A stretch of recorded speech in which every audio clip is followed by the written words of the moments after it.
कहानी की शुरुआत एक ऐसे राजकुमार से होती है जिसे अपनी दौलत और खूबसूरती पर बहुत घमंड था। वह अपने महल में सिर्फ खूबसूरत लड़कियों को ही आने देता था। गरीब, बूढ़े या जो दिखने में सुंदर नहीं थे, उनके लिए उसके महल के दरवाजे हमेशा बंद रहते थे। एक रात राजकुमार अपने महल में जश्न मना रहा होता है, तभी बाहर भयानक तूफान आ जाता है। उसी तूफान के बीच महल के दरवाजे पर एक बूढ़ी औरत दस्तक देती है। उसके हाथ में एक लाल गुलाब का फूल होता है। वह सिर्फ बारिश से बचने के लिए महल के अंदर आना चाहती थी, लेकिन राजकुमार उस बूढ़ी औरत के चेहरे का मजाक उड़ाता है, उसके हाथ से गुलाब छीनकर जमीन पर फेंक देता है और उसे महल से बाहर निकाल देता है। बूढ़ी औरत उसे समझाने की कोशिश करती है कि असली खूबसूरती चेहरे में नहीं बल्कि दिल में होती है, लेकिन राजकुमार उसकी एक भी बात नहीं सुनता। उसी पल बूढ़ी औरत अपना असली रूप दिखा देती है। एक तेज चमक होती है और झुकी हुई बूढ़ी औरत सीधी खड़ी हो जाती है।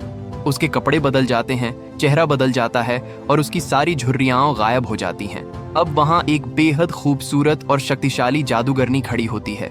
वह बूढ़ी औरत का भेष बनाकर आई थी ताकि राजकुमार के दिल की सच्चाई जान सके, और अब उसे पता चल चुका था कि इस राजकुमार के दिल में किसी के लिए भी दया या प्रेम नहीं था। राजकुमार डरकर उसके सामने घुटनों के बल बैठ जाता है और हाथ जोड़कर माफी मांगने लगता है, लेकिन जादूगरनी अपना फैसला कर चुकी होती है। वह अपना जादू चलाती है। एक ही पल में पूरा महल जोरों से कांप उठता है। चारों ओर तेज रोशनी फैल जाती है। जब रोशनी खत्म होती है तो वहाँ पहले जैसा सुंदर राजकुमार नहीं होता। उसकी जगह एक भयानक दानव खड़ा होता है। उसका चेहरा इंसान का था, लेकिन शरीर एक विशाल और डरावने जानवर जैसा बन चुका था। जादूगरनी सिर्फ राजकुमार को ही श्राप नहीं देती, महल के सभी सेवक जो वर्षों से उसकी सेवा कर रहे थे, वे भी इस जादू की चपेट में आ जाते हैं। एक एक करके कोई घड़ी बन जाता है, कोई मोमबत्ती का स्टैंड, कोई चाय का कप, कोई कुर्सी और कोई अलमारी। उनकी आत्माएं जिंदा रहती हैं, लेकिन अब वे निर्जीव चीजों के अंदर कैद हो जाती हैं। जाने से पहले जादूगरनी एक आखिरी शर्त रखती है। वह कहती है कि यह श्राप तभी टूटेगा जब राजकुमार किसी से सच्चा प्यार करेगा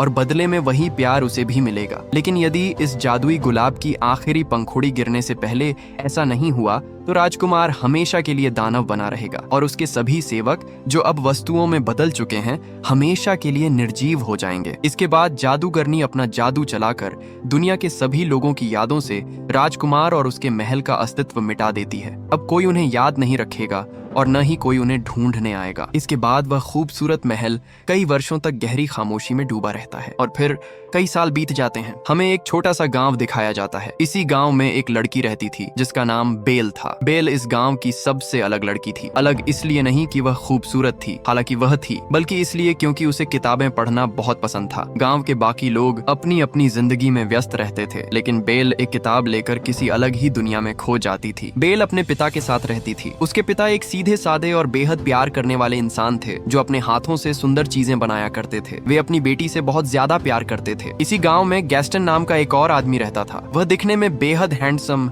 लंबा चौड़ा और पूरे गांव में काफी मशहूर था, लेकिन उसके अंदर बहुत घमंड था। वह बेल से शादी करना चाहता था, लेकिन बेल उसे बिल्कुल पसंद नहीं करती थी क्योंकि वह जानती थी कि गैस्टन सच्चा इंसान नहीं है। वह सिर्फ खुद से प्यार करता था। बेल हर बार उसे नजरअंदाज कर देती और गैस्टन हर बार फिर से कोशिश करता। यह सिलसिला रोज चलता रहता था। एक दिन बेल के पिता को किसी काम से शहर जाना पड़ता है। वहां पहुंचने के लिए उन्हें जंगल के रास्ते से होकर जाना होता है। वे अपने घोड़े पर सवार होकर निकल पड़ते हैं। जंगल के बीच पहुंचने पर उनके सामने रास्ते में आग लगी हुई दिखाई देती है। सीधे जाना अब मुमकिन नहीं था, इसलिए वे एक दूसरा रास्ता चुन लेते हैं जो उन्हें एक शॉर्टकट लगता है, लेकिन वही शॉर्टकट उन्हें एक अनजान जगह पर ले जाता है। धीरे धीरे अंधेरा और गहरा होता जाता है। बेल के पिता रास्ता भटक जाते हैं। तभी जंगल की खामोशी में भेड़ियों की डरावनी आवाजें गूंजने लगती हैं। वे पीछे मुड़कर देखते हैं तो पता चलता है कि कई खूंखार भेड़िए उनका पीछा कर रहे हैं। वे अपने घोड़े को पूरी रफ्तार से दौड़ाने लगते हैं। भागते भागते वे एक विशाल महल के सामने पहुंच जाते हैं। घनी अंधेरी रात में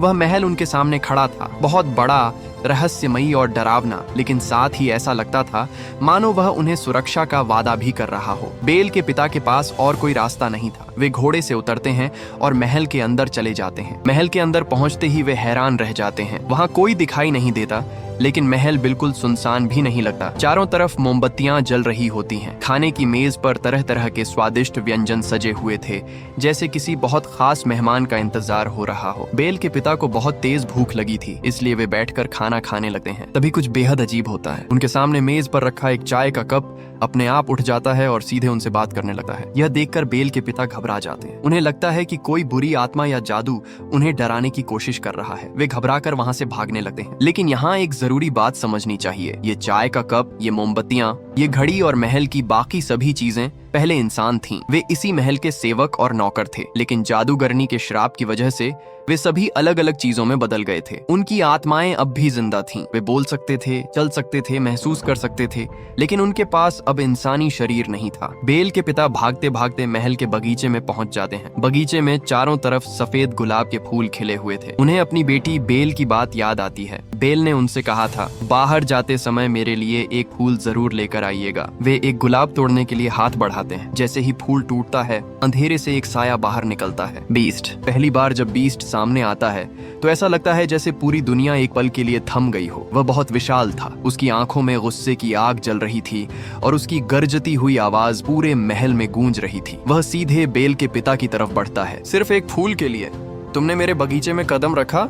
बेले के पिता हाथ जोड़कर माफी मांगने लगते हैं, लेकिन बीस्ट उसकी कोई बात नहीं सुनता।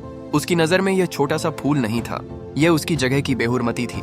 बीस्ट बेले के पिता को पकड़कर महल के अंदर ले जाता है और एक कोठरी में बंद कर देता है, लेकिन बेल के पिता का घोड़ा वहां नहीं रुकता। वह दौड़ता हुआ सीधे उनके घर पहुंच जाता है। बेल घर पर थी। जैसे ही उसने अपने पिता का घोड़ा बिना सवार के वापस आते देखा, वह तुरंत समझ गई कि उसके पिता किसी बड़ी मुसीबत में है। वह बिना एक पल घुमाए उसी घोड़े पर सवार हो जाती है। घोड़ा रास्ता जानता था। वह बेल को जंगल के रास्ते उसी रहस्यमयी महल के सामने लाकर रोक देता है। बेल महल के सामने खड़ी होती है। वह महल बहुत ऊंचा, अंधेरा और रहस्यमयी था, लेकिन उस समय बेल के मन में सिर्फ एक ही बात थी, मेरे पिताजी कहाँ हैं? वह बिना डरे महल के अंदर चली जाती है। अंदर उसे कोई दिखाई नहीं देता। बेल बार बार आवाज लगाती है, लेकिन कोई जवाब नहीं मिलता। थोड़ी दूर आगे बढ़ने पर उसे इंसानों जैसी आवाजें सुनाई देती हैं, मगर वहाँ कोई इंसान नहीं दिखता। तभी उसके सामने धीरे धीरे दो अजीब चीजें आती हैं। एक लुमियर, जो एक मोमबत्ती का स्टैंड था और जिसके अंदर महल के एक सेवक की आत्मा कैद थी। दूसरा कॉग्सवर्थ, जो एक घड़ी था और कभी इंसान हुआ करता था। उन्हें देखकर बेल एक पल के लिए घबरा जाती है, लेकिन वह अपने पिता को ढूंढे बिना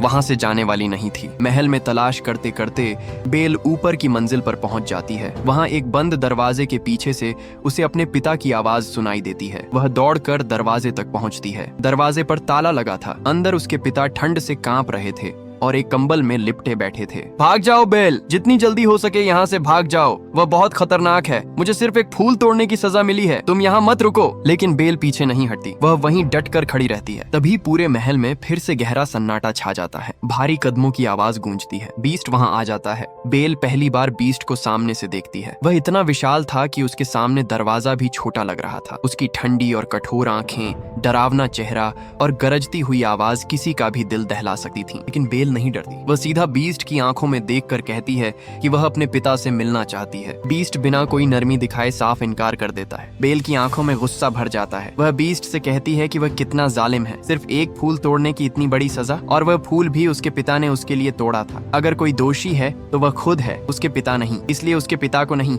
बल्कि उसे कैद किया जाए। बीस्ट एक पल के लिए रुक जाता है, फिर वह कहता है, मैं यह दरवाजा सिर्फ एक बार खोलूंगा। तुम अंदर जाकर अपने पिता से मिल सकती हो, लेकिन याद रखना, एक बार यह दरवाजा बंद हो गया तो फिर कभी नहीं खुलेगा। बेल बिना झिझक उसकी यह शर्त मान लेती है। बीस्ट ताला खोलता है। दरवाजा खुलते ही बेल दौड़कर अंदर जाती है और अपने पिता को गले लगा लेती है, लेकिन अगले ही पल वह ऐसा काम करती है जिसकी किसी ने कल्पना भी नहीं की थी। वह अपने पिता को जोर से बाहर की ओर धक्का दे देती है और खुद अंदर रहकर दरवाजा बंद कर लेती है। बीस्ट भी एक पल के लिए हैरान रह जाता है। बाहर से बेल के पिता जोर जोर से पुकारते हैं, बेल, ये तुमने क्या किया? बेल अंदर से जवाब देती है, आपका बाहर रहना ज्यादा जरूरी है। अब दरवाजा बंद हो चुका था और वह फिर कभी नहीं खुलने वाला था। बेल के पिता की जगह अब बेल इस महल की कैदी बन चुकी थी। कुछ देर तक बीस्ट वहीं खड़ा रहता है, फिर वह बेल के पिता को महल के बाहर छोड़ देता है और उन्हें जाने देता है। लुमियर और कॉग्सवर्थ ये सब देखते हैं। वे एक दूसरे की तरफ देखते हैं और उनके मन में एक ही सवाल उठता है, क्या यही वह लड़की है? बीस्ट के वहाँ से चले जाने के बाद लुमियर और कॉग्सवर्थ बेल के पास आते हैं। वे कोठरी का दरवाजा खोलते हैं। बेल उन्हें देखकर थोड़ा पीछे हट जाती है। उसके सामने ऐसी चीजें खड़ी थीं जो बोल सकती थीं, चल सकती थीं और भावनाएं भी रखती थीं। यह सब अजीब था, लेकिन सच था। लुमियर मुस्कुराकर कहता है कि वे उसके दुश्मन नहीं हैं। धीरे धीरे बेल उनके साथ चलने लगती है। वे उसे महल के एक बड़े और बेहद सुंदर कमरे में ले जाते हैं। जहाँ वह आराम से रह सकती थी। रास्ते में लुमियर धीरे से कॉक्सवर्थ से कहता है, मुझे लगता है यही वह लड़की है जो हमें इस श्राप से आजाद करा सकती है। लेकिन जब बीस्ट को पता चलता है कि उन्होंने बेल को इतना अच्छा कमरा दिया है तो उसका गुस्सा 7वें आसमान पर पहुंच जाता है। वह लुमियर और कॉक्सवर्थ को बुरी तरह डांटा है। कॉक्सवर्थ डर के मारे कांपने लगता है। फिर भी लुमियर हिम्मत करके कहता है, शायद यही वह लड़की है जो हमें इस श्राप से मुक्त करा सकती है। आपको उसके पास जाना चाहिए, उससे बात करनी चाहिए, उसे खाने पर बुलाना चाहिए और उसके साथ नरमी से पेश आना चाहिए। बीस्ट गुस्से में गरजते हुए कहता है,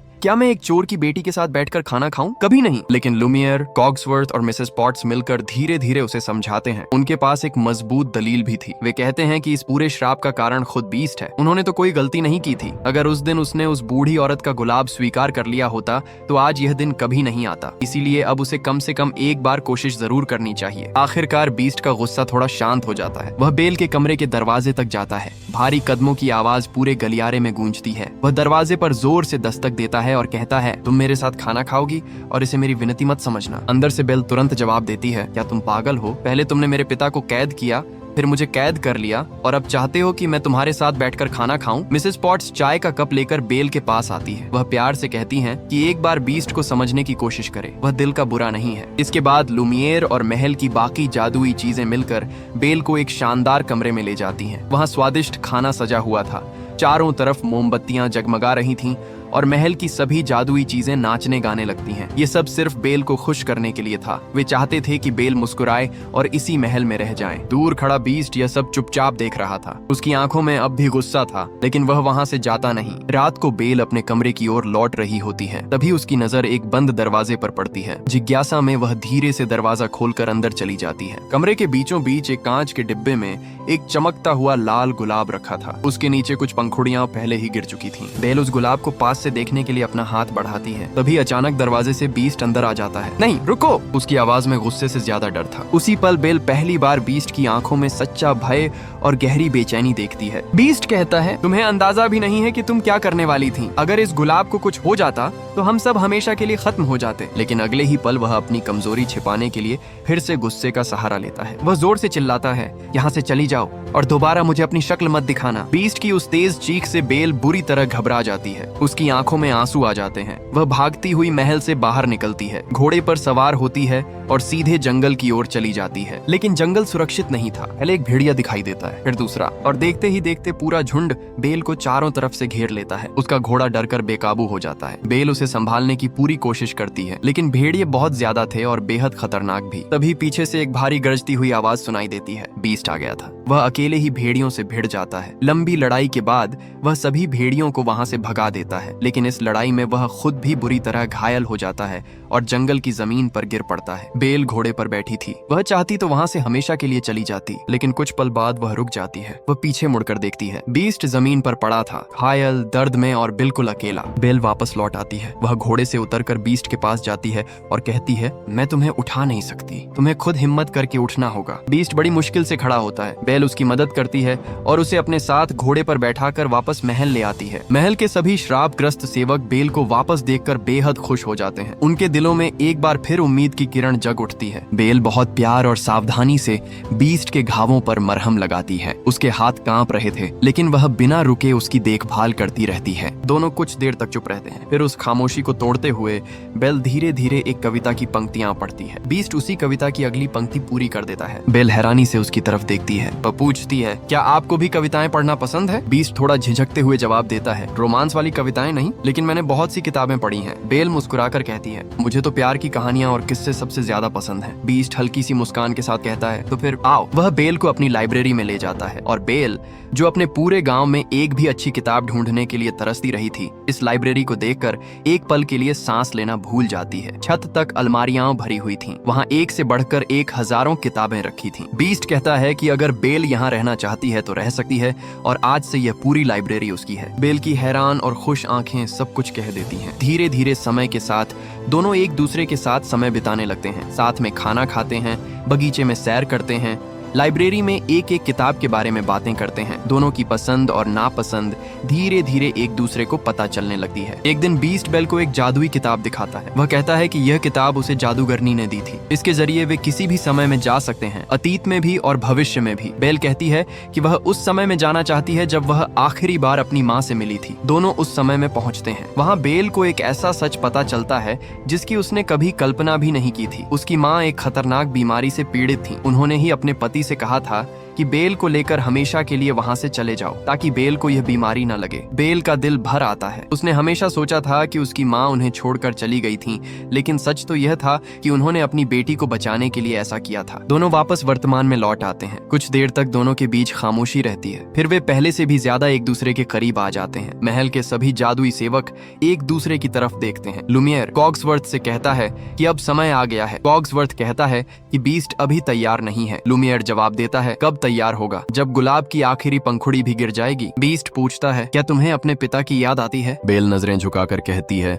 हाँ, बहुत ज्यादा। ये सुनकर बीस्ट एक जादुई आईना लेकर आता है। वह कहता है कि इस आईने में तुम जिसे चाहो उसे देख सकती हो। बेल आईना हाथ में लेकर अपने पिता को याद करती है और आईने में दिखाई देता है कि गांव के लोगों ने उसके पिता को कैद कर रखा है। परेशान और भरी हुई बेल की आंखें सब कुछ कह देती हैं। बीस्ट एक पल खामोश रहता है, फिर कहता है कि बेल के पिता को उसकी जरूरत है, इसलिए वह उनके पास चली जाए। बीस्ट वह जादुई आईना भी उसके हाथ में दे देता है। वह कहता है कि जब उसे बीस्ट की याद आए तो इस बदसूरत चेहरे को इस आईने में देख लिया करे। बेल आईना थाम लेती है और महल से चली जाती है। रास्ते में एक पल रुककर पीछे मुड़कर देखती है। बीस्ट वहीं खामोश खड़ा था। बेल वापस गांव पहुंचती है। गांव में बहुत सारे लोग इकट्ठा थे और बेल के पिता को बंदी बनाकर रखा गया था। उनके हाथ बंधे हुए थे और सब लोग उन्हें पागल कह रहे थे। बेल आगे आकर कहती है कि उसके पिता जो कह रहे हैं वह बिल्कुल सच है, लेकिन गाँव वाले उसकी बात पर भी विश्वास नहीं करते। तब बेल अपना जादुई आईना निकालती है और सबको बीस्ट दिखाती है। आईने में बीस्ट का बड़ा भयानक चेहरा दिखाई देता है। यह देखकर सब लोग हैरान रह जाते हैं। बेल कहती है कि वह खतरनाक नहीं है, डरने की कोई जरूरत नहीं, उसका दिल बहुत अच्छा है और वह किसी को तकलीफ नहीं पहुंचाता। लेकिन गैस्टॉन यह सब सुनकर समझ जाता है कि बेल बीस्ट से प्यार करती है। वह अंदर ही अंदर जल उठता है। वह गाँव वालों को भड़काता है और कहता है कि बीस्ट ने बेल पर काला जादू कर दिया है, इसलिए वह ऐसी बातें कर रही है। अगर बीस्ट उनके गांव में आ गया तो वह सबको मार डालेगा। गांव वाले गैस्टॉन की बातों में आ जाते हैं। सब मिलकर बीस्ट को खत्म करने का फैसला करते हैं। पूरी भीड़ तैयार होकर महल की ओर चल पड़ती है। उधर महल में बीस्ट अकेला और खामोश बैठा था। वह सिर्फ बेल को याद कर रहा था। महल की सारी श्रापित चीजें जानती थीं कि उसका दिल टूट चुका है और जादुई गुलाब की आखिरी पंखुड़ी किसी भी पल गिर सकती है। तभी महल के दरवाजे खुलते हैं और गाँव वाले अंदर घुस आते हैं। महल की सारी जादुई चीजें मिलकर उनका सामना करती है। लुमियर, कॉग्सवर्थ, मिसेस पॉट्स और अलमारी सब मिलकर गांव वालों पर हमला कर देते हैं। गांव वाले बेजान चीजों से लड़ रहे थे। उन्हें कुछ समझ नहीं आ रहा था। कोई भाग रहा था, कोई गिर रहा था और कोई उलझ गया था। लेकिन गैस्टॉन एक रास्ता निकाल लेता है। वह सीधे ऊपर जाता है और बीस्ट तक पहुंच जाता है। बीस्ट एक कोने में खड़ा था। उसकी आंखें सूनी थीं और दिल दुख से भरा हुआ था। बेल जा चुकी थी और उसे यकीन नहीं था कि वह कभी वापस आएगी। जादुई गुलाब की पंखुड़ियां लगातार गिर रही थीं। गैस्टॉन उसके पास आकर कहता है, क्या तुम सच में सोचते हो कि बेल तुमसे प्यार करती है? बेल ने ही हम सबको यहाँ तुम्हें मारने के लिए भेजा है। यह पूरी तरह झूठ था, लेकिन उस समय बीस्ट बहुत कमजोर था। वह कुछ नहीं कहता। गैस्टॉन अपनी पिस्तौल निकालकर बीस्ट पर गोली चला देता है। बीस्ट नीचे गिरने लगता है, लेकिन आखिरी कोशिश में बालकनी की एक मजबूत लकड़ी पकड़ लेता है। वह वहीं लटका हुआ था। गैस्टॉन दोबारा निशाना साधता है और तभी उसी पल बेल वहां पहुंच जाती है। बेल ने अपने पिता को आजाद कराया और सीधे महल की तरफ दौड़ पड़ी। वह गैस्टॉन का हाथ पकड़ लेती है। दोनों के बीच हाथापाई होने लगती है। इसी दौरान गैस्टॉन का पैर फिसल जाता है। वह भी नीचे गिरने लगता है और उसके हाथ से पिस्तौल छूट जाती है। बीस्ट बालकनी से उठने की कोशिश करता है। ऊपर से बेल कहती है कि वह गांव वालों को रोकना चाहती थी, लेकिन वे नहीं रुके। बेल की आवाज सुनते ही बीस्ट की थकी हुई आंखों में फिर से उम्मीद की एक किरण जाग उठती है। वह अपनी पूरी ताकत लगाकर खड़ा हो जाता है। गैस्टॉन नीचे लटका हुआ था। बीस्ट उसके पास पहुंचता है। डर से कांपती आवाज में गैस्टॉन माफी मांगने लगता है। वह कहता है, मुझे मत गिराओ प्लीज। बीस्ट एक पल के लिए रुकता है, फिर सिर्फ 3 शब्द कहता है, मैं राक्षस नहीं हूँ। इतना कहकर वह गैस्टॉन को छोड़ देता है। उसकी जान नहीं लेता, यहाँ से चले जाओ। गैस्टॉन वहाँ से भाग जाता है। बीस्ट बेल के पास आता है। दोनों एक दूसरे को चुपचाप देखते रहते हैं, लेकिन तभी गैस्टॉन मौका देखकर पीछे से गोली चला देता है। 2 गोलियां बीस्ट के शरीर में लगती हैं। बीस्ट जमीन पर गिर पड़ता है। उसी पल जिस जगह गैस्टॉन खड़ा था वह टूट जाती है। गैस्टॉन भी बहुत ऊंचाई से नीचे गिर जाता है और वहीं उसकी मौत हो जाती है। बेल दौड़कर बीस्ट के पास पहुंचती है। बीस्ट जमीन पर पड़ा था। उसकी आंखें धीरे धीरे बंद हो रही थीं और उसके जख्म बहुत गहरे थे। बेल उसका हाथ पकड़कर कहती है कि अब वह उसे कभी नहीं छोड़ेगी। बीस्ट धीरे से कहता है कि अब उसके जाने का समय आ गया है। आंसुओं से भरी आवाज में बेल कहती है, नहीं, तुम्हें कुछ नहीं होगा, सब ठीक हो जाएगा। लेकिन तभी वह होता है जो सब कुछ बदल देता है। ऊपर कांच के ढक्कन के अंदर रखा जादुई गुलाब अपनी आखिरी पंखुड़ी तक पहुंच चुका था। आखिरी पंखुड़ी कांपी, कुछ पल ठहरी और फिर नीचे गिर गई। बीस्ट की आंखें हमेशा के लिए बंद हो गईं। महल के अंदर मौजूद सभी जादुई वस्तुएं,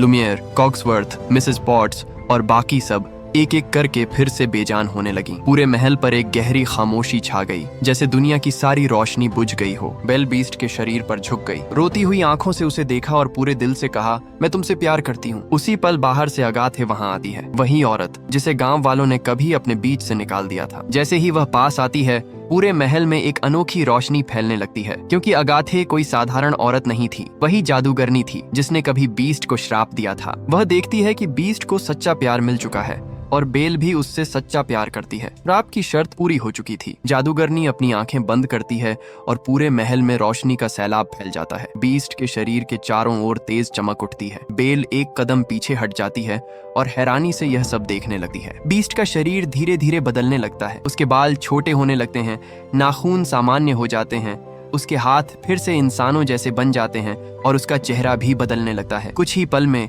वहाँ एक सुंदर जवान इंसान खड़ा था। उसके चेहरे पर बीते कई सालों की थकान साफ दिखाई देती थी, लेकिन उसकी आंखों में एक नई जिंदगी और नई उम्मीद चमक रही थी। और जब वह रोशनी धीरे धीरे खत्म हुई तो वहाँ बीस्ट नहीं था। उसकी जगह एक जवान राजकुमार खड़ा था, वही राजकुमार जो कई सालों बाद अपने असली रूप में वापस लौटा था। बेल एक पल के लिए उसे पहचान नहीं पाती, फिर वह उसकी आंखों में देखती है, वही आंखें, बीस्ट की आंखें। तभी उसे सब समझ आ जाता है। दोनों एक दूसरे की ओर कदम बढ़ाते हैं, उनके हाथ मिलते हैं, फिर वे एक दूसरे को गले लगा लेते हैं और उसी पल पूरा महल जैसे फिर से जिंदा हो उठता है। लुमियर, कॉग्सवर्थ, मिसेस पॉट्स और उनका प्याला सब एक एक करके फिर से इंसान बन जाते हैं। कई सालों बाद अपने असली रूप में लौटकर वे एक दूसरे को देखते हैं और खुशी से भर उठते हैं। महल में फिर से रोशनी लौट आती है, बड़े बड़े दरवाजे खुल जाते हैं, बगीचे में रंग बिरंगे फूल खिल उठते हैं और इसी खुशी और रोशनी के बीच बेल और राजकुमार सबके सामने साथ मिलकर नाचते हैं। चारों ओर प्यार, मुस्कान और नई शुरुआत का जश्न मनाया जा रहा था। इसी खूबसूरत नृत्य के साथ